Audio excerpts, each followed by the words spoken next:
El aire de noviembre era una cuchilla helada que se clavaba en la piel. Olía a tierra húmeda y a crisantemos mustios, una mezcla dulzona y fúnebre que se adhería al fondo de la garganta. Mientras la primera palada de tierra golpeaba la madera del ataúd, el sonido sordo y definitivo pareció despertar a mis hermanos de su letargo. No era un despertar de dolor, sino de impaciencia. Lo supe por la forma en que Carlos, el mayor, se ajustó el nudo de la corbata, con la mirada ya puesta en el horizonte, más allá del cementerio. Mi hermana Sofía, la pequeña, se secó una lágrima con el dorso de un guante de piel. Pude ver el cálculo en sus ojos enrojecidos. Una tristeza que parecía más una ofensa personal que una pérdida. Estábamos los tres solos junto al hoyo, tres extraños unidos por una misma sangre y separados por todo lo demás. El resto de los asistentes, parientes lejanos y amigos de compromiso, se mantenían a una distancia prudente, como si temieran que la tensión que nos rodeaba fuera contagiosa. Mientras el ataúd de mi madre descendía lentamente hacia la oscuridad, el único sonido que rompía el murmullo del viento era la voz de Carlos, un susurro áspero que no estaba destinado a ser discreto. «Tenemos que hablar con el notario mañana a primera hora», dijo sin mirarnos ni a Sofía ni a mí. Se dirigía al aire, al futuro inmediato que ya estaba planificando en su cabeza. En ese instante, con nuestra madre a medio enterrar, supe que la fortuna que había amasado no sería una bendición. Sería nuestra auténtica maldición. Se me heló la sangre. No por el frío sino por la crudeza de sus palabras. Sofía emitió un sonido ahogado, entre un sollozo y una risa amarga. ¿Ya?, preguntó con la voz temblorosa. Ni siquiera puedes esperar a que la tierra la cubra del todo. Carlos ni se inmutó. Su perfil era duro, tallado en la misma piedra con la que construyó su imperio financiero, a la sombra del de mi madre. El patrimonio no se gestiona solo, Sofía. El duelo es un lujo que no podemos permitirnos. La palabra patrimonio sonó obscena en aquel lugar. Yo permanecía en silencio, incapaz de articular palabra. Mi garganta era un nudo de pena y rabia.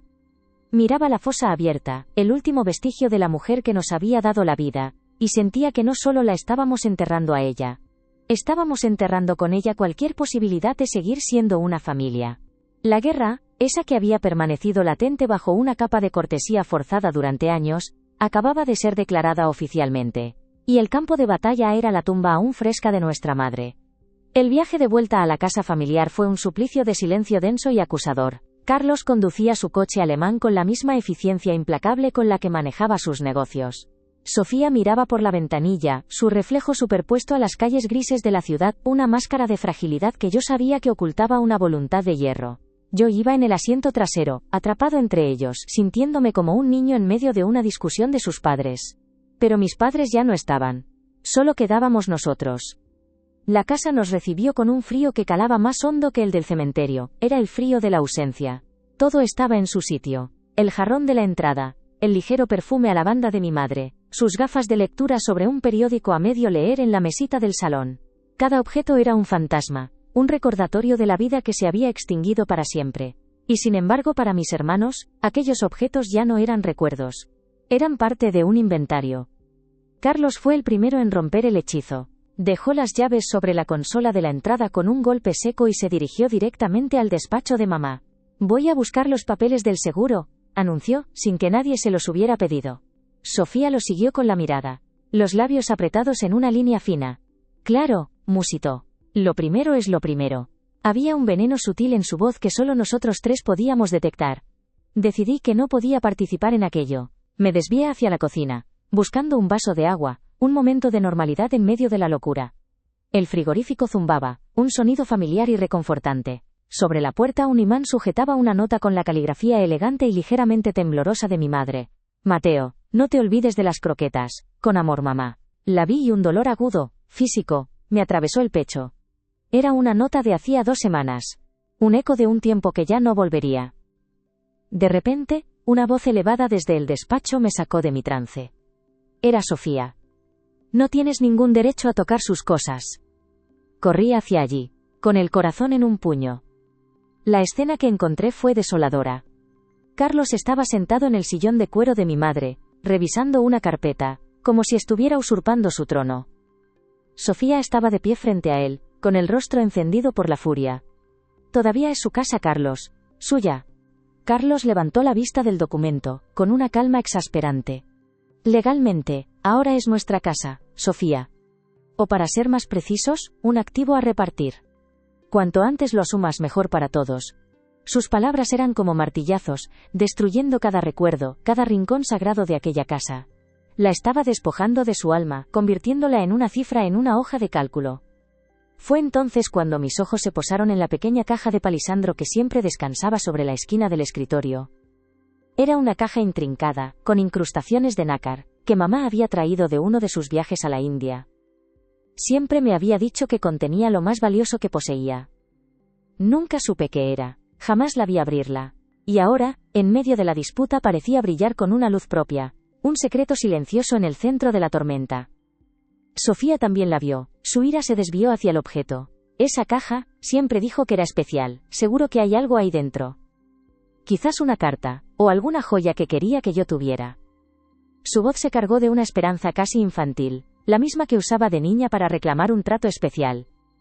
Carlos arqueó una ceja, su interés puramente material. Probablemente nada, papeles viejos, pero habrá que abrirla, por supuesto. Todo debe ser tasado. No es algo para tasar, grité, sorprendiéndome a mí mismo. Era la primera vez que levantaba la voz. Mis hermanos me miraron, perplejos, como si acabara de aparecer de la nada. Es de mamá. Es privado. No podemos simplemente forzarla y repartir lo que haya dentro como si fuéramos buitres. La palabra flotó en el aire, pesada y fea. Buitres. Eso éramos. La mesa, o en este caso el despacho, quedó en silencio, un silencio cargado de reproches no dichos. Carlos me miró con una mezcla de lástima y desdén. Mateo, siempre en tu mundo. El mundo real funciona con reglas, con inventarios y con abogados. Mamá lo sabía mejor que nadie, por eso construyó lo que construyó. No lo hizo para que lo guardáramos en un museo de recuerdos sentimentales. Tenía razón en una cosa. Mi madre era una mujer pragmática. Una empresaria formidable que había levantado un imperio de la nada tras la muerte prematura de papá. Pero también era la mujer que me leía cuentos por la noche, la que guardaba mis dibujos de niño en una carpeta, la que me había enseñado a ver la belleza en las cosas pequeñas. Mis hermanos solo parecían recordar a la primera, ¿acaso habían olvidado a la segunda? La discusión se reanudó, esta vez más agria, más personal. Viejos agravios de la infancia salieron a relucir, disfrazados de preocupaciones financieras. Tú siempre tuviste todo lo que quisiste, le espetó Sofía a Carlos. Papá te adoraba y mamá te lo consentía todo porque eras el heredero. Carlos se rió sin alegría. ¿Consentírmelo? Yo he trabajado cada céntimo que tengo. No como otros, que esperaban que el dinero les cayera del cielo. Su mirada se desvió un instante hacia mí. Me sentí como un espectador en un juicio en el que yo también estaba siendo juzgado. Mi carrera como profesor de historia del arte siempre había sido motivo de una sutil condescendencia por su parte. Para ellos, yo era el soñador, el que no entendía de números, el que vivía al margen de la verdadera responsabilidad. Quizás por eso mamá me confiaba sus miedos, sus pequeñas alegrías. Porque yo no la veía como una cuenta bancaria.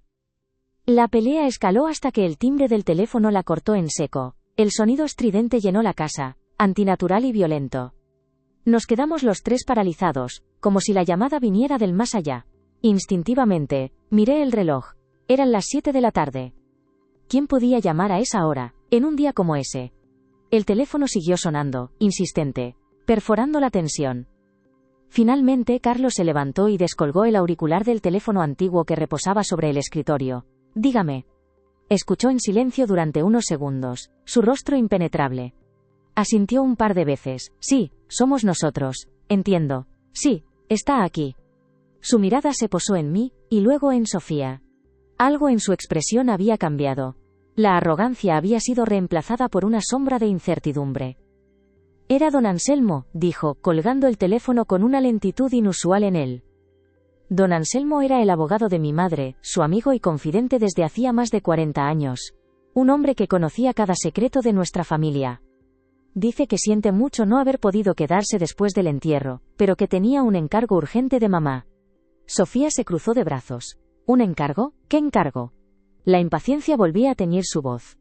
Carlos se apoyó en el escritorio, justo al lado de la caja de palisandro. Por primera vez desde que lo conocía, parecía dudar. Dice que la lectura del testamento no puede hacerse mañana. Que mamá dejó instrucciones muy específicas. Muy peculiares. Un escalofrío me recorrió la espalda. Mi madre era metódica y brillante, pero también tenía un lado impredecible, un gusto por el drama que a veces nos desconcertaba. ¿Qué clase de juego había preparado desde la tumba? ¿Qué última lección o prueba nos había dejado? ¿Qué instrucciones?, pregunté, con la voz apenas un susurro. Carlos respiró hondo, como si las palabras le costaran un esfuerzo físico. Don Anselmo dice que, antes de la lectura oficial, mamá dejó una carta privada que debemos abrir y leer los tres juntos, esta misma noche, sin nadie más presente. Nos miramos los unos a los otros. La idea de estar confinados en esa habitación, obligados a compartir un último mensaje de nuestra madre, era casi insoportable. Era su manera de forzarnos a estar juntos, a mirarnos a la cara, una última cena sin la anfitriona. La tensión en el despacho se hizo tan densa, que casi se podía cortar con un cuchillo. ¿Y dónde está esa carta?, preguntó Sofía mirando a su alrededor, como si esperara que apareciera por arte de magia. Carlos no respondió. En lugar de eso, sus ojos se fijaron de nuevo en la caja de palisandro. Extendió la mano y la giró lentamente. En la parte trasera, oculta a simple vista, había una pequeña cerradura de latón. Y junto a ella, pegado con un trozo de cinta adhesiva, un sobre grueso y amarillento. Llevaba nuestros tres nombres escritos con su caligrafía. El corazón me dio un vuelco. La caja no contenía joyas ni papeles, contenía un mensaje. Un último acto de voluntad. La respuesta a todo, o quizás, el principio de algo mucho peor. Sofía ahogó un grito. Carlos, por su parte, se limitó a despegar el sobre con una precisión casi quirúrgica. Lo sostuvo en el aire, entre dos dedos, como si quemara. Bueno, dijo, con una voz que intentaba ser firme pero que delataba un temblor. Supongo que no hay más remedio. Hay que hacer lo que ella quería. Dejó el sobre la superficie pulida del escritorio, justo en el centro, equidistante a los tres. Era una invitación y una sentencia. Nadie se movió. El sobre parecía un artefacto explosivo a punto de detonar. ¿Qué podía haber escrito? ¿Una despedida emotiva? ¿Una reprimenda final? ¿O la clave para entender la distribución de su fortuna? Cada uno de nosotros proyectaba en aquel papel sus propios miedos y esperanzas. Finalmente, fui yo quien rompió el impasse. No podía soportar más la incertidumbre. Me acerqué al escritorio, tomé el sobre y sentí el peso del papel, la textura familiar de su escritura bajo mis dedos. Con manos temblorosas, rompí el sello. Dentro había varias hojas dobladas, densamente escritas. Desplegué la primera. La sala estaba en un silencio sepulcral, solo se oía el sonido de mi propia respiración. Aclaré la garganta y empecé a leer en voz alta, mi voz resonando extraña en la quietud del despacho. Las primeras palabras no eran un saludo, ni una despedida. Eran una orden, una condición que lo cambiaría todo para siempre.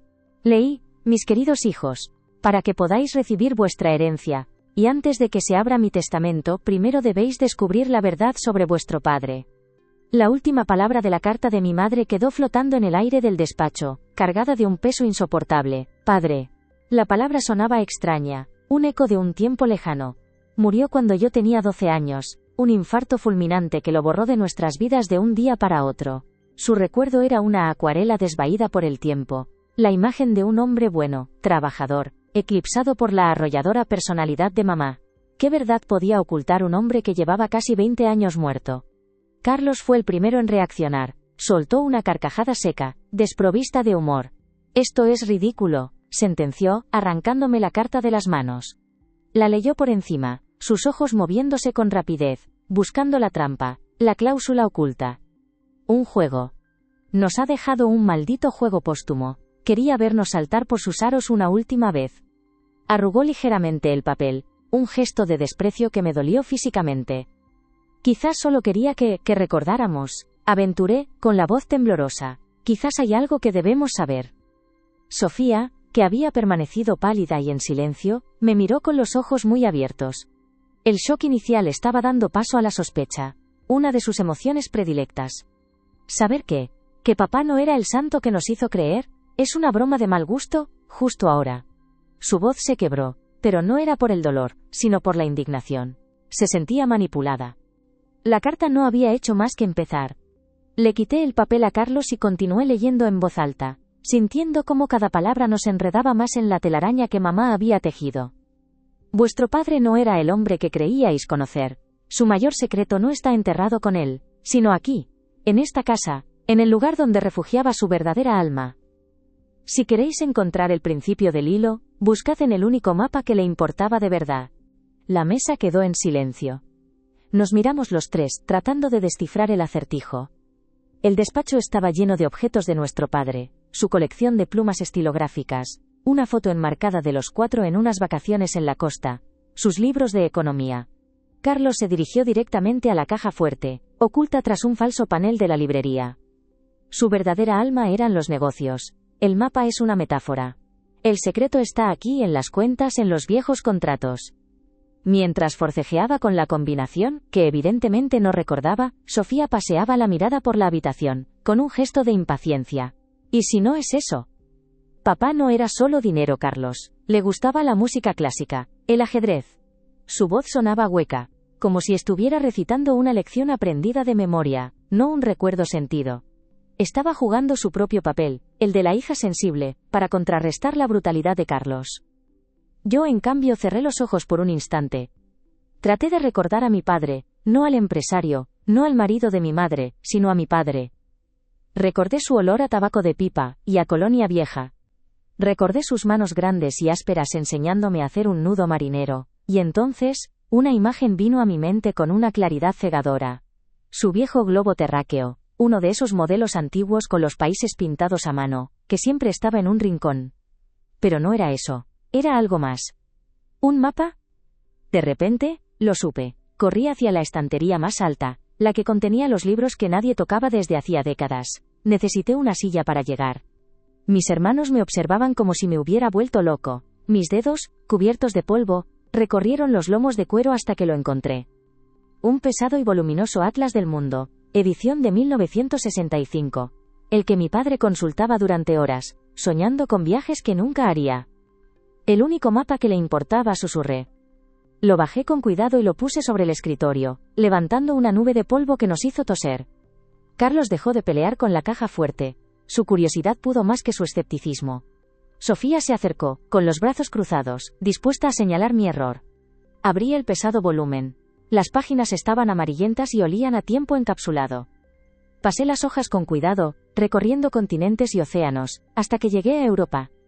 Y allí, en la página de España, había algo. No era una marca, ni una anotación, era una fotografía.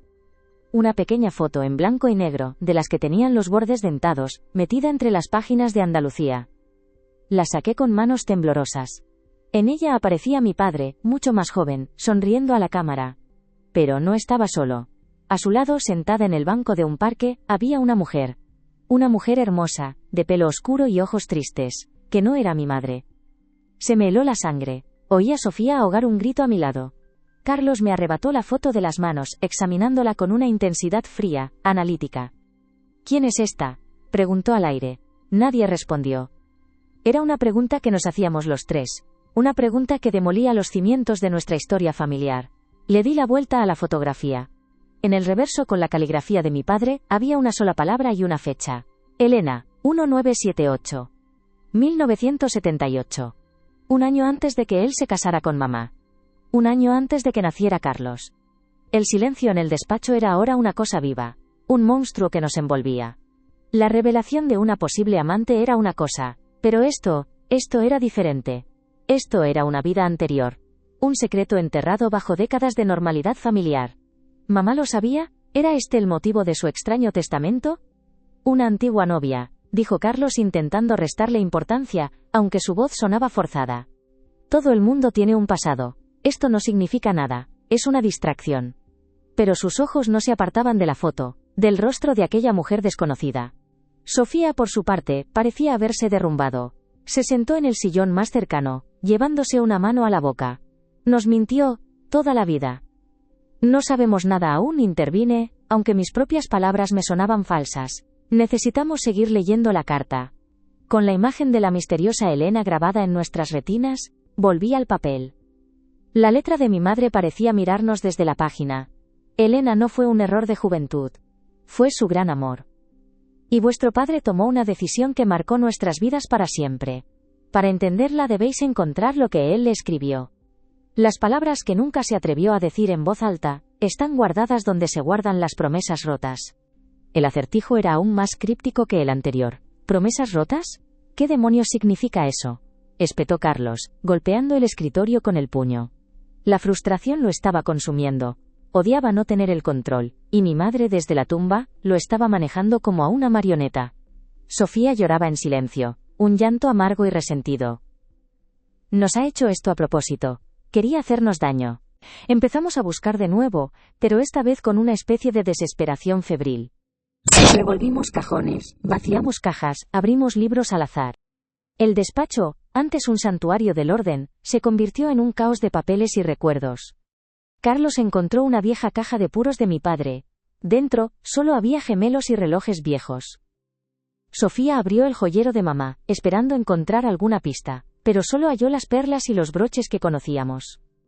Yo me sentí atraído por el escritorio de nuevo. Era el centro de poder de mis padres, el lugar donde se tomaban las decisiones importantes. Pasé las manos por la madera pulida, por debajo de la superficie, buscando un doble fondo, un cajón secreto. Y entonces, mis dedos notaron una pequeña irregularidad en uno de los paneles laterales, uno que parecía puramente decorativo. Presioné. Un clic suave, casi imperceptible, resonó en la habitación. Una pequeña sección del lateral del escritorio se abrió hacia adentro, revelando un compartimento oculto. Mis hermanos se quedaron sin aliento y se acercaron a mirar. Dentro, envuelto en un pañuelo de seda, había un pequeño fajo de cartas atadas con una cinta de color azul desvaído. El corazón me latía con fuerza en el pecho. Las saqué con un cuidado reverencial. No eran muchas, quizás una docena. La caligrafía en los sobres era la de mi padre. Y todas iban dirigidas a la misma persona, Elena. Lo que encontramos dentro nos destrozó. No leímos todas, solo la primera. La voz me temblaba tanto que fue Carlos quien tuvo que tomar el relevo. La carta hablaba de un amor imposible, de una elección forzada. Mi padre escribía sobre un matrimonio de conveniencia con mi madre, una unión de dos fortunas familiares para salvar a la empresa de su padre de la quiebra. Escribía que su corazón siempre le pertenecería a Elena, y que esperaba que algún día pudiera perdonarle por la vida que no pudieron tener.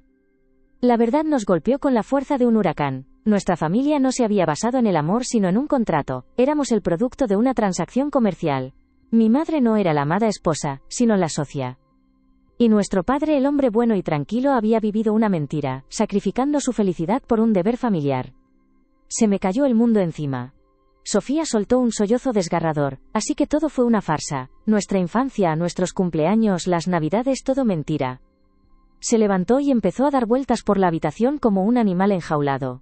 Y ella lo sabía, mamá lo sabía todo y nos lo ocultó. Por eso siempre fue tan fría, tan distante. Nos odiaba porque éramos el recuerdo de su fracaso. No digas eso, Sofía. Intenté calmarla, aunque yo mismo sentía un vacío helado en el estómago. No sabemos cómo fueron las cosas. Pero Carlos me interrumpió. Su rostro era una máscara de furia contenida. Claro que lo sabía. Y ahora lo usa para torturarnos. Para que nos peleemos entre nosotros mientras ella se ríe desde donde esté. Cogió el fajo de cartas. Esto es basura, veneno. No deberíamos haberlo encontrado nunca. ¿Qué vas a hacer?, pregunté, con un mal presentimiento. Carlos se dirigió a la chimenea del despacho, donde aún quedaban algunas brasas del fuego que la asistenta había encendido por la mañana. Voy a terminar con este circo. Voy a quemarlas. Mañana llamaré a don Anselmo y le diré que hemos cumplido con la estúpida condición de mamá. Que hemos descubierto el gran secreto. Y que abra el testamento de una vez. No, grité, interponiéndome en su camino. No puedes hacerlo. Son la historia de papá. Es lo único real que nos queda de él. Sofía se unió a mí. Por una vez estábamos de acuerdo. Tiene razón, Carlos. No puedes destruirlas. Son la prueba. La prueba de todo. Pero la palabra prueba sonó extraña en sus labios. No parecía referirse a una prueba emocional, sino a algo más. La discusión se convirtió en una pelea a gritos. Acusaciones de toda una vida salieron a la superficie, envenenadas por la revelación que acabábamos de sufrir. El dinero, el amor, los favoritismos, todo se mezcló en un torbellino de reproches amargos. Carlos nos acusaba de ser unos sentimentales inútiles que no entendían el mundo real. Nosotros le acusábamos de ser un monstruo sin corazón al que solo le importaba la herencia. La gota que colmó el vaso fue cuando me empujó para apartarme de su camino. Nunca nos habíamos puesto la mano encima. El empujón no fue fuerte, pero rompió algo más que el equilibrio físico. Rompió el último vestigio de fraternidad que nos quedaba. Me tambaleé hacia atrás, más sorprendido que dolido. Sofía gritó su nombre, horrorizada. El despacho quedó sumido en un silencio denso, vibrante de rabia y de dolor. Carlos pareció darse cuenta de lo que había hecho. Su rostro se contrajo, pero su orgullo le impidió disculparse. Dejó las cartas sobre una mesa, se dio la vuelta y salió del despacho dando un portazo que hizo temblar los cristales. Me quedé allí, temblando, con el eco del portazo resonando en mis oídos. Sofía se acercó y me puso una mano en el brazo. ¿Estás bien, Mateo? Su voz era suave, casi un susurro. Asentí, incapaz de hablar. Es un bruto, continuó ella. Nunca cambiará. Solo piensa en sí mismo. Por un momento, sentí una oleada de gratitud hacia ella. En medio del desastre, parecía que al menos nosotros dos podíamos permanecer unidos. Tenemos que ser inteligentes, dijo recogiendo las cartas de la mesa. Las sostuvo con cuidado como si fueran un tesoro. No podemos dejar que las destruya. Pero tampoco podemos enfrentarnos a él directamente. Es demasiado poderoso. Me miró a los ojos, y en su mirada vi una complicidad que no había visto en años. Tú y yo, Mateo. Tenemos que protegernos. Proteger la memoria de papá, y la nuestra. Asentí de nuevo, sintiendo un extraño alivio. Quizás la intención de mamá no había sido destruirnos sino unirnos a Sofía y a mí contra la tiranía de Carlos. Quizás esa era la verdadera prueba. Tienes razón, le dije, encontrando mi voz por fin. Las guardaremos, las leeremos juntos y decidiremos qué hacer. Pero Carlos no volverá a ponerles las manos encima. Sofía me sonrió, una sonrisa triste pero genuina. Voy a la cocina a por un poco de agua. Necesitamos calmarnos. La vi salir del despacho y respiré hondo, tratando de hacer de tripas corazón. El dolor de la verdad sobre mis padres era inmenso, pero la pequeña esperanza de haber recuperado a mi hermana lo atenuaba ligeramente. Me senté en el sillón de mi padre sintiendo el cuero gastado bajo mis manos. Miré las cartas que Sofía había dejado sobre el escritorio. Eran una bomba de relojería. ¿Qué otros secretos contendrían? Pasaron un par de minutos. El silencio de la casa empezó a inquietarme. Me levanté y salí al pasillo. No había luz en la cocina. La casa estaba a oscuras, a excepción del despacho. Un miedo irracional se apoderó de mí. «Sofía», llamé en voz baja. No hubo respuesta. Caminé por el pasillo oscuro, guiado por un hilo de luz que se filtraba bajo la puerta de su antiguo dormitorio al final del pasillo. Me acerqué en silencio, sin saber muy bien por qué. Una voz apagada llegó hasta mí. Era ella. Estaba hablando por teléfono. Me detuve, con el corazón en un puño, sintiendo que estaba a punto de descubrir algo que no quería saber. Pegué la oreja a la madera fría de la puerta, y las palabras que escuché me rompieron en 1000 pedazos. Sí, estoy segura, decía Sofía en un susurro urgente. Las tengo yo. Las cartas son dinamita pura, demuestran que papá fue obligado a casarse, que mamá lo sabía. Escúchame. Esto puede ser nuestra palanca. Si el testamento de mamá beneficia a Carlos más que a mí, esto nos da una base para impugnarlo. Podríamos argumentar que actuó bajo coacción emocional toda su vida, o que la fortuna original de papá debería separarse. Sí, contra los dos. Contra Carlos y contra Mateo si se pone tonto. Esto es mi seguro de vida. Me aparté de la puerta como si quemara. El aire se me escapó de los pulmones en un silbido. Se me nubló la vista y tuve que apoyarme en la pared para no caer. No estaba buscando consuelo. No estaba forjando una alianza conmigo. Estaba reuniendo munición. Las cartas no eran para ella un recuerdo doloroso que proteger, sino un arma que usar para su propio beneficio. Un medio para conseguir una porción más grande del pastel. Y en ese instante, en la soledad del pasillo oscuro, con el eco de sus susurros venenosos en mis oídos, comprendí la verdadera naturaleza de la maldición de mi madre. La guerra no era de Carlos contra nosotros. La verdadera traición, la más afilada y dolorosa, la que nunca verías venir, acababa de apuñalarme por la espalda. El mundo se detuvo. El pasillo oscuro, la voz de mi hermana filtrándose por la puerta, el frío de la pared contra mi espalda, todo se fundió en un único instante de claridad helada. La traición no era un puñal que se clavaba de repente, era un veneno lento que llevaba años corriendo por nuestras venas. Yo, simplemente, acababa de notar sus efectos. Mi primera reacción no fue la ira, sino una extraña y desoladora calma. El dolor era tan profundo que se había convertido en un vacío, en una ausencia total de sentimiento. El Mateo que había corrido al despacho para proteger los recuerdos de su padre, acababa de morir en ese pasillo. Respiré hondo, 1, 2 veces, el aire olía a polvo y a la cera de los muebles viejos. Me enderecé, sintiendo cómo mis músculos se tensaban, como una coraza de hielo se formaba alrededor de mi corazón. Ya no había nada que proteger. No había familia que salvar. Solo había un juego, y yo, hasta ese momento había sido el único que no sabía que estaba jugando. Ahora conocía las reglas. Y Sofía, sin saberlo, acababa de enseñarme a jugar sucio. Volví sobre mis pasos con un sigilo que me sorprendió a mí mismo. Entré en el despacho y me senté en el sillón de mi madre, el mismo que Carlos había intentado usurpar horas antes. Coloqué las manos sobre los reposabrazos de cuero gastado y esperé. Cuando Sofía entró, con un vaso de agua en la mano y una expresión de falsa preocupación en el rostro, yo ya era otra persona. Ella no lo vio. Para ella, yo seguía siendo su hermano pequeño, el soñador, el peón fácil de manipular.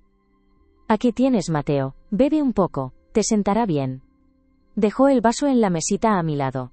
Su sonrisa era una obra de arte de la hipocresía. Me limité a mirarla, sin decir nada, dejando que el silencio se estirara, que se volviera incómodo para ella. Vi un destello de inquietud en sus ojos. No entendía mi cambio de actitud. ¿Qué pasa?, preguntó, su voz perdiendo un ápice de su dulzura ensayada. ¿Sigues enfadado con Carlos? No, respondí, y mi propia voz sonó distinta, más grave, más firme. Ya no estoy enfadado con Carlos. Me levanté y me acerqué al escritorio donde reposaban las cartas, el botín que ella creía haber asegurado.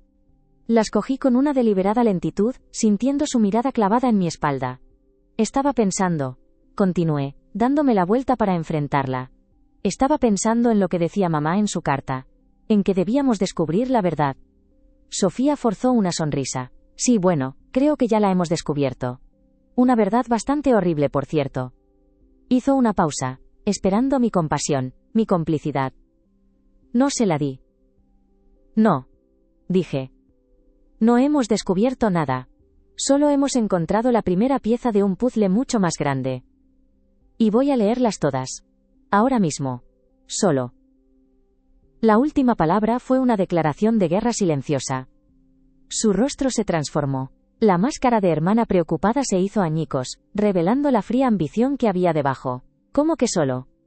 Habíamos quedado en que lo haríamos juntos, Mateo, para protegernos de Carlos. Su voz tenía un filo de pánico. Estaba perdiendo el control del arma que creía poseer. ¿Ese era el plan, no es cierto?, le pregunté, mirándola fijamente a los ojos. ¿Protegernos? Dejé que la pregunta flotara entre nosotros, cargada de todo lo que yo sabía, y ella no sabía que yo sabía. Se quedó de piedra. Por un instante, el miedo cruzó su rostro. ¿Habría oído algo? Sospecharía. Pero su arrogancia era más fuerte. Decidió que yo solo estaba teniendo una rabieta, una pataleta de hermano pequeño. No seas infantil, Mateo. Esto es demasiado importante para tus sentimentalismos. Esas cartas son peligrosas. Tenemos que decidir juntos cómo usarlas. La palabra usarlas lo confirmó todo. Justo en ese momento, la puerta del despacho se abrió de golpe. Era Carlos. Había vuelto. Su rostro estaba sombrío, pero la furia ciega había sido reemplazada por una tensión controlada. Nos miró a los dos, a las cartas en mi mano, y supo que se había perdido un capítulo importante. ¿Qué está pasando aquí?, preguntó, su voz un gruñido. Sofía vio su oportunidad de recuperar el control. Carlos, menos mal que vuelves. Mateo se ha vuelto loco. Quiere quedarse con las cartas de papá, leerlas él solo. ¿Quién sabe qué piensa hacer? Carlos me miró, y por primera vez no vi desdén, sino una evaluación fría. Estaba calculando la nueva dinámica de poder. Dame esas cartas, Mateo, ordenó extendiendo la mano. No era una petición. Yo no me moví. No, respondí con calma, son la historia de papá. Y la condición de mamá. Yo voy a cumplirla. Voy a descubrir la verdad, toda la verdad. Se me heló la sangre al ver la furia volver a sus ojos, pero me mantuve firme. La imagen de Sofía susurrando por teléfono me había forjado un temple de acero. Ya no tenía nada que perder. No tienes ni idea de lo que haces, gritó Carlos dando un paso hacia mí. Estás jugando con fuego. Esos papeles pueden destruir el nombre de esta familia, el legado que mamá construyó sobre las cenizas de la reputación de papá. ¿Es eso lo que quieres? Lo que yo quiero, dije elevando la voz para igualar la suya, es saber quiénes somos. ¿Somos los hijos de un hombre enamorado que se casó por amor, o los productos de una fusión empresarial? ¿Somos una familia, o una sociedad anónima? Porque hasta esta noche, yo pensaba una cosa, y ahora ya no sé nada.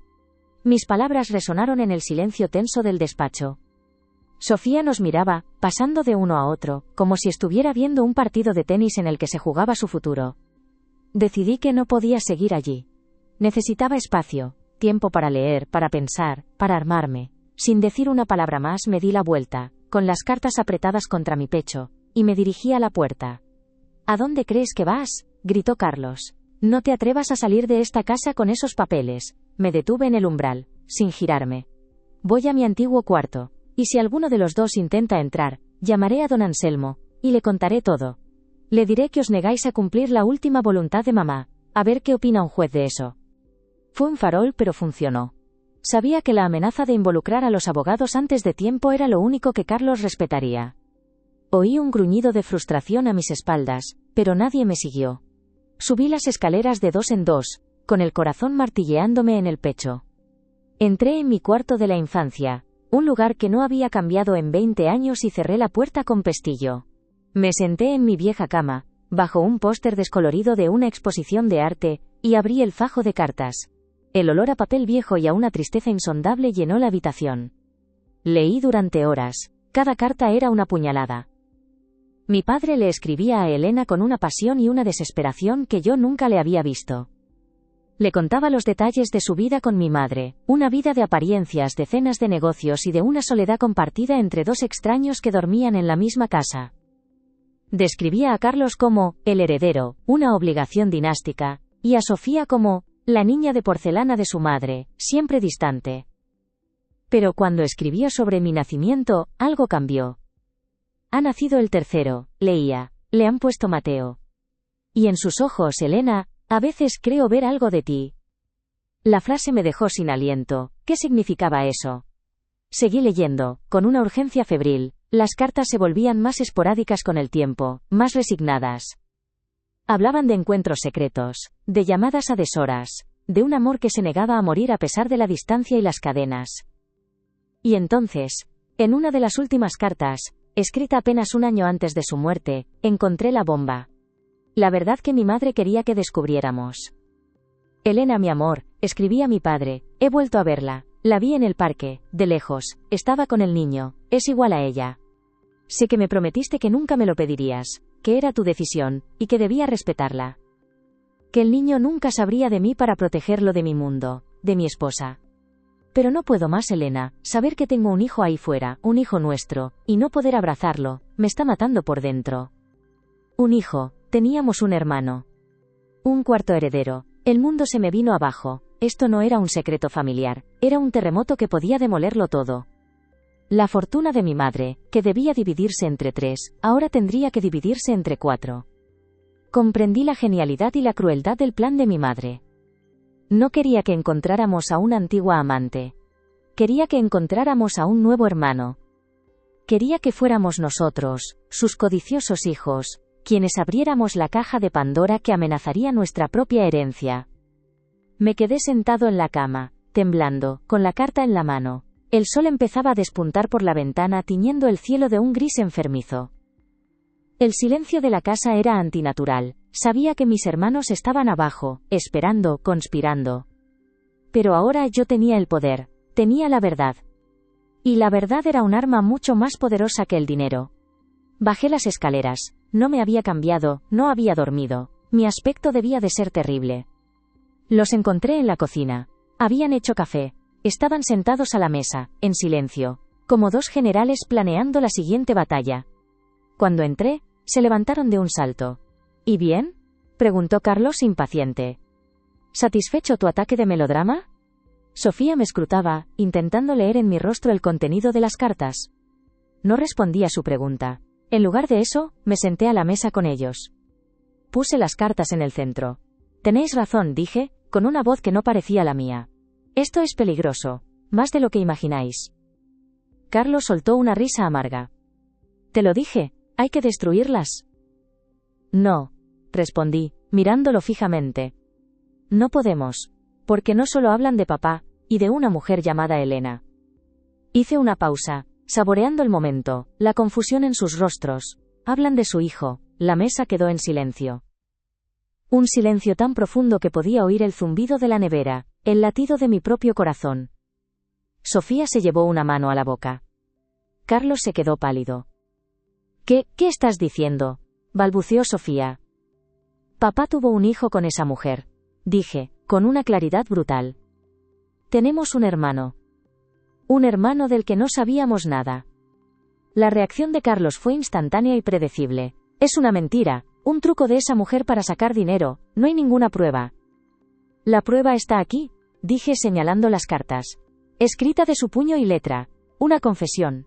Y mamá lo sabía. Por eso nos ha hecho pasar por todo esto. No es un juego, Carlos. Es una advertencia. Sofía empezó a llorar, pero no eran lágrimas de pena. Eran lágrimas de rabia, de frustración. Su plan de chantaje se había desmoronado. Un bastardo, siseó entre sollozos. Quiere robarnos lo que es nuestro, no podemos permitirlo. Su fealdad interior quedó expuesta bajo la luz cruda de la mañana. Ya no había disfraces. Éramos 3 animales luchando por los restos. Fue entonces cuando la pelea estalló de verdad. No fue una discusión, fue una batalla campal. Carlos me acusó de querer arruinar a la familia por un sentimentalismo estúpido. Sofía me acusó de aliarme con un desconocido contra mi propia sangre. Los gritos llenaron la cocina, rebotando en los azulejos fríos. En un momento de furia, Carlos intentó arrebatarme las cartas. Forcejeamos. Sofía, en su intento de separarnos, tropezó y tiró una pila de platos al suelo, que se hicieron añicos con un estruendo que pareció la banda sonora de nuestra destrucción. ¡Basta!, grité, empujando a Carlos lejos de mí. El sonido de los platos rotos pareció devolvernos a la realidad. Nos quedamos los 3 de pie, jadeando, en medio de los restos de la vajilla de mi madre, rodeados por los fantasmas de nuestra familia rota. Esto es lo que ella quería, susurré, más para mí que para ellos. Que nos destrozáramos los unos a los otros. Carlos se pasó las manos por el pelo. Por primera vez lo vi completamente superado por la situación. Su mundo de cifras y contratos no lo había preparado para esto. Tenemos que ir a ver a don Anselmo, dijo finalmente con la voz ronca. Ahora. Los 3. Tenemos que contarle esto antes de que este supuesto hermano aparezca con un abogado. Tenemos que controlar la situación. Por una vez, estaba de acuerdo con él. El viaje a su despacho en el centro de la ciudad fue tenso y silencioso. El amanecer se abría paso por las calles vacías. Parecía que éramos los únicos supervivientes de un apocalipsis. Cuando llegamos, las luces del viejo edificio de oficinas ya estaban encendidas. Subimos en el ascensor de rejas, el silencio solo roto por su chirrido metálico. Don Anselmo nos esperaba en la puerta de su despacho. Era un hombre mayor, de aspecto cansado pero con una mirada increíblemente lúcida.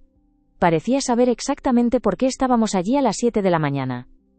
Os estaba esperando, dijo, sin un atisbo de sorpresa. Nos hizo pasar a su despacho, un santuario de caoba y libros de leyes.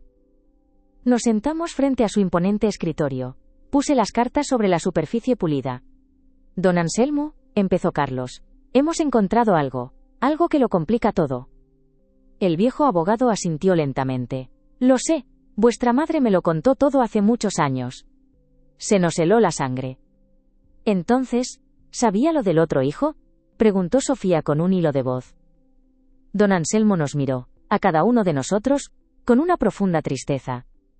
Vuestra madre era una mujer extraordinaria, y guardó muchos secretos para protegeros.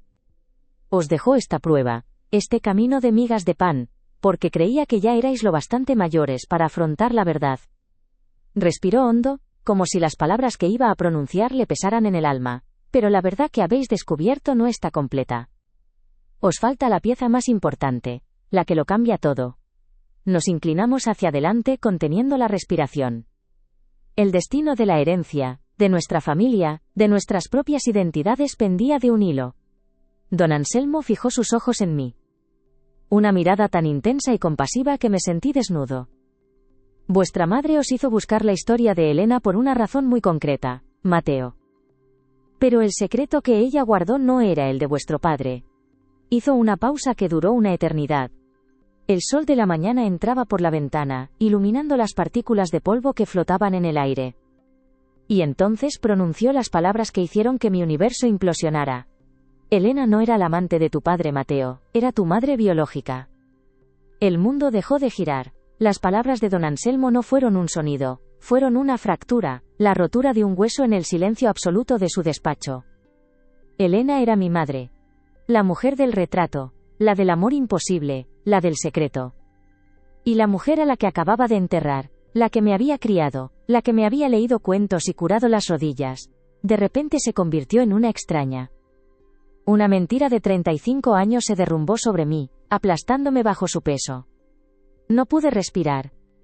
Miré a mis hermanos buscando algo, un ancla en la tormenta, pero sus rostros eran un reflejo del cataclismo. Sofía se llevó una mano a la boca, pero sus ojos, sus malditos ojos, brillaban con una luz terrible, una mezcla de horror y de una especie de triunfo perverso. Carlos, por su parte, se quedó blanco como el papel. Su mente, siempre un paso por delante en los negocios, estaba tratando de calcular las implicaciones legales de aquella bomba. El heredero, el primogénito, acababa de descubrir que su único hermano varón era un fraude. Eso no puede ser verdad, balbuceó Carlos dirigiéndose a don Anselmo. Su voz, siempre tan autoritaria, era un hilo tembloroso. Es una locura. Una invención para desestabilizarnos. El abogado suspiró, un sonido viejo y cansado. Ojalá lo fuera, Carlos. Pero Isabel, vuestra madre, me lo confió todo poco después de la muerte de vuestro padre. Fue su mayor carga, y, a su manera, su mayor acto de complejidad. Fue Sofía quien lo dijo en voz alta, saboreando cada sílaba venenosa. Entonces, tú, dijo, señalándome con un dedo tembloroso, como si yo fuera una aparición. Tú no eres nuestro hermano, no de verdad. Eres el hijo de esa. La palabra esa, la escupió con todo el desprecio del que fue capaz. En ese instante, dejé de ser Mateo, su hermano. Me convertí en una variable, en un problema a eliminar de la ecuación de la herencia. Don Anselmo carraspeó, atrayendo nuestra atención. Abrió un cajón de su escritorio y sacó otro sobre, idéntico al que habíamos encontrado en el despacho. Sin embargo, solo tenía mi nombre. Isabel me pidió que te entregara esto, Mateo. Solo a ti. Y solo si la verdad salía a la luz. Me lo tendió por encima de la mesa. Mis manos no respondían. Era como si mi cuerpo se hubiera desconectado de mi cerebro. El abogado, con una paciencia infinita, lo dejó frente a mí. La historia es tan simple como terrible, continuó don Anselmo, su voz tejiendo el tapiz de nuestra vida rota. Vuestro padre y Elena se amaban, pero sus familias nunca lo hubieran permitido. Él tenía un deber, una empresa que salvar. Se casó con Isabel, vuestra madre, cumpliendo su parte de un contrato. Pero nunca dejó de ver a Elena en secreto. Cuando ella se quedó embarazada, el pánico se apoderó de todos. El abogado hizo una pausa, mirándonos a cada uno. Isabel acababa de pasar por un parto muy complicado con Sofía. Los médicos le dijeron que no podría tener más hijos. Y vuestro abuelo, su padre, la presionaba. Necesitaba un heredero varón para consolidar la unión de las empresas.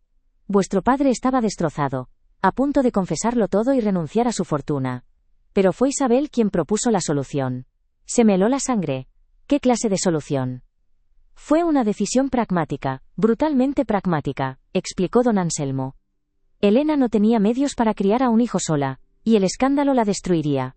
Isabel le ofreció un acuerdo. Le daría una suma de dinero considerable para que pudiera empezar una nueva vida en otro lugar, lejos, bajo la condición de que renunciara al niño. Ella, Isabel, lo registraría como suyo. Le daría el apellido, la educación, la vida que su padre quería para él.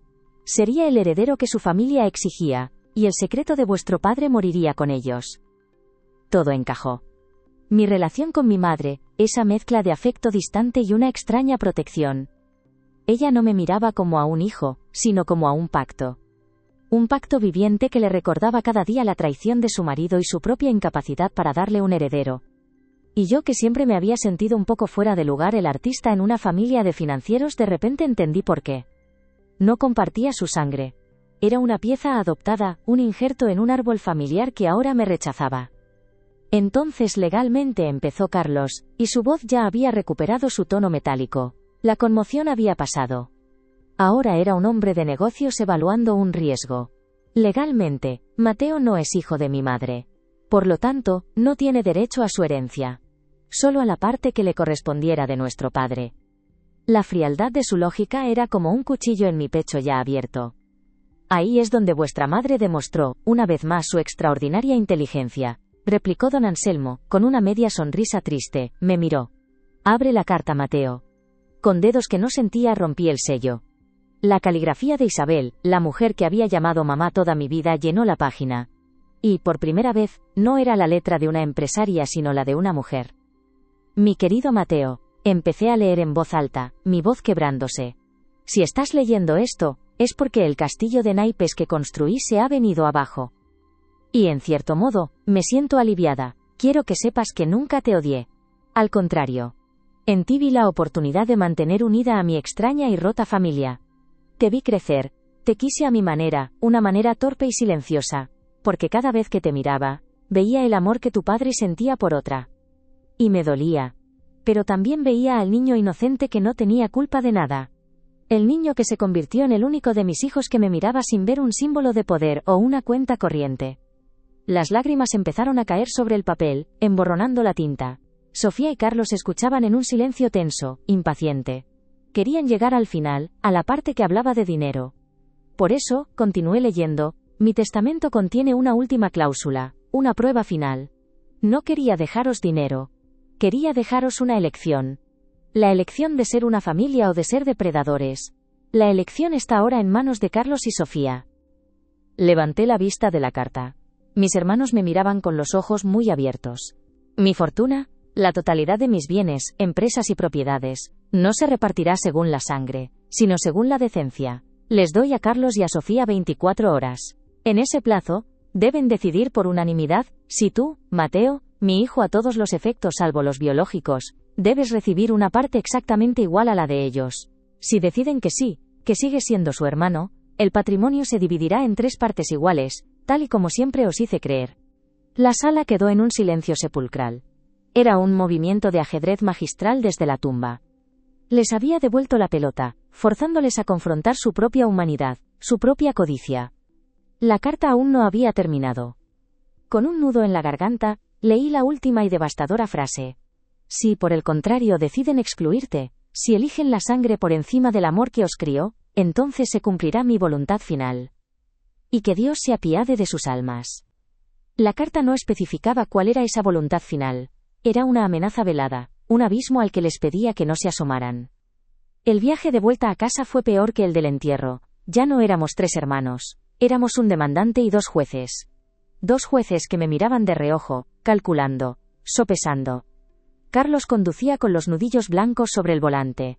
Sofía miraba por la ventanilla, pero yo sabía que su mente era un hervidero de cifras y porcentajes. ¿Cuánto valía un hermano? ¿Cuánto costaba la decencia? Llegamos a la casa, que ahora me parecía un mausoleo extranjero. Cada objeto, cada foto en la pared, era un testimonio de mi vida falsa. Me sentía un fantasma en mi propio pasado. Carlos fue directo al despacho. Sofía lo siguió. Yo me quedé en el umbral, sin atreverme a entrar. Iban a celebrar mi juicio en la misma habitación donde todo había empezado. Seamos prácticos, dijo Carlos con la voz de quien cierra un trato. La ley está de nuestro lado. Legalmente, no es hijo de mamá. Si lo incluimos estamos regalando 1/3 de lo que nos pertenece por derecho. Millones. Es una locura.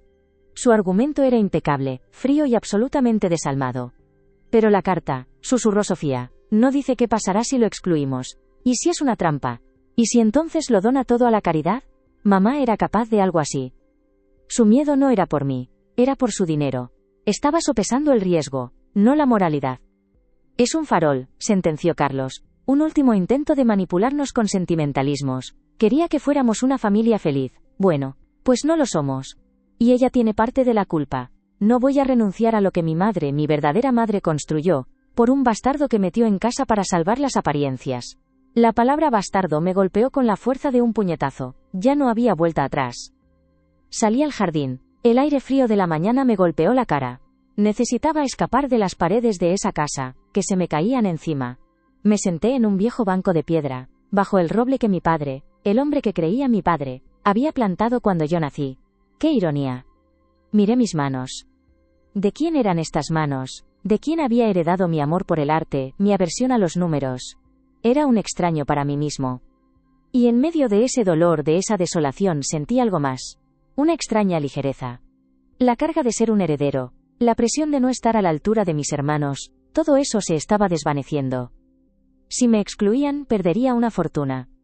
Pero quizás ganaría algo más valioso. La libertad. La libertad de ser simplemente Mateo, sin un apellido que pesara como una losa.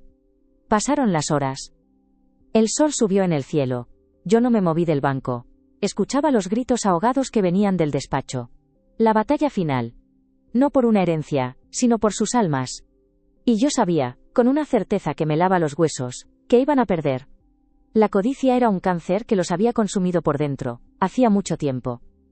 Al atardecer, la puerta del jardín se abrió. Era Sofía. Tenía los ojos rojos, pero no de llorar por mí.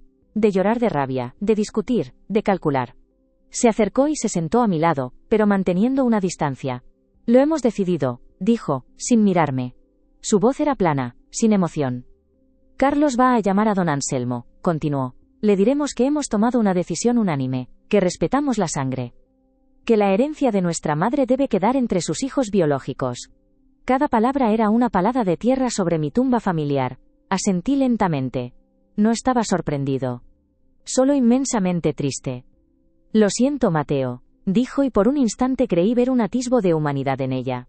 Pero se desvaneció tan rápido como llegó. Es lo más justo. Tú recibirás la parte de papá, que no es poco. Pero lo de mamá, es nuestro. Se levantó y volvió a entrar en la casa, dejándome solo con el eco de la palabra nuestro. Una palabra de la que yo había sido expulsado para siempre. Me quedé allí, viendo cómo el cielo se teñía de naranja y púrpura. El teléfono sonó dentro de la casa. Era Carlos, ejecutando la sentencia. Y entonces, por primera vez en todo el día, lloré. No de pena, sino de liberación. El peso del mundo se había quitado de mis hombros. Ya no tenía que luchar. Había perdido la guerra, pero había salvado mi alma. Unos minutos después, oí un grito. Un grito desgarrador, inhumano, que no parecía de este mundo. Era Sofía. Luego, el sonido de algo rompiéndose, un golpe sordo contra la pared. Corrí hacia la casa, con el corazón en un puño. Entré en el despacho. La escena era apocalíptica. Carlos estaba de pie, con el teléfono colgando de su mano, su rostro una máscara de incredulidad y furia absoluta. Sofía estaba en el suelo, sollozando, rodeada de los restos de un jarrón de porcelana. ¿Qué ha pasado?, pregunté, aunque ya lo sabía. Carlos levantó la vista y me miró. Y en sus ojos no vi odio. Vi la nada. El vacío de un hombre que lo ha perdido todo. El farol, susurró, con la voz rota. No era un farol. La voluntad final de mi madre, la que se activaba si me excluían, era tan simple como genial, tan cruel como justa. Si sus hijos demostraban que el dinero era más importante que la familia, entonces no merecían su dinero. La totalidad de su patrimonio líquido, sus acciones, sus fondos de inversión, todo, sería transferido a una fundación para la investigación de enfermedades raras. La empresa sería puesta bajo la dirección de un consejo externo y vendida en el plazo de un año. La casa y todas las propiedades serían liquidadas. A Carlos y a Sofía, sus hijos de sangre, les legaba una única cosa: las deudas pendientes de la empresa. Les dejaba la cáscara vacía de su imperio, la responsabilidad sin el beneficio. Les dejaba exactamente aquello por lo que habían luchado. Un nombre, pero un nombre en bancarrota. A mí Mateo, el hijo de su corazón, el hijo de la mentira, me legaba algo muy diferente. Me legaba la caja de Palisandro que había iniciado todo, y todos sus efectos personales. Sus libros, sus fotos, sus diarios. Y una última nota, leída por don Anselmo por teléfono. A ti, Mateo, te lego lo único que de verdad tuvo valor para mí, los recuerdos. Porque sé que eres el único que sabrá cuidarlos. La mesa quedó en silencio, un silencio que olía a ruina y a justicia poética. Mis hermanos lo habían perdido todo en su intento de acapararlo todo. La maldición de la fortuna de mi madre se había cumplido de la forma más literal posible. No nos había bendecido, nos había puesto a prueba, y solo yo, el que no tenía derecho a nada, había aprobado el examen. En los días que siguieron vacié la casa. Carlos y Sofía desaparecieron, consumidos por los abogados y los acreedores. Se convirtieron en los extraños que siempre habían sido. Yo empaqué los recuerdos de la mujer que me crió. Y en el fondo de la caja de Palisandro, encontré lo que ella consideraba su tesoro más valioso. No eran joyas. Eran mis dibujos de la infancia, mis notas del colegio, una foto mía de bebé con un mechón de pelo pegado con cinta. La prueba de su amor torcido, imperfecto pero real. Salí de aquella casa por última vez, sin mirar atrás. No tenía una fortuna, pero era rico. Rico en verdad, por dolorosa que fuera, rico en libertad. La herencia no había sido el dinero, sino la lección. Comprendí que la familia no siempre es la sangre que compartimos, sino las elecciones que hacemos. La confianza no se hereda, se construye. Y la traición a menudo no viene de nuestros enemigos, sino de aquellos que juraron amarnos. Mientras caminaba por la calle, con el sol de la mañana en la cara, me di cuenta de que mi viaje no había terminado, apenas comenzaba. En algún lugar del mundo había una mujer llamada Elena, y quizás un hermano que no sabía de mi existencia. No sabía si los buscaría. Pero por primera vez en mi vida la elección era solo mía. La maldición se había roto. Y yo por fin, era libre.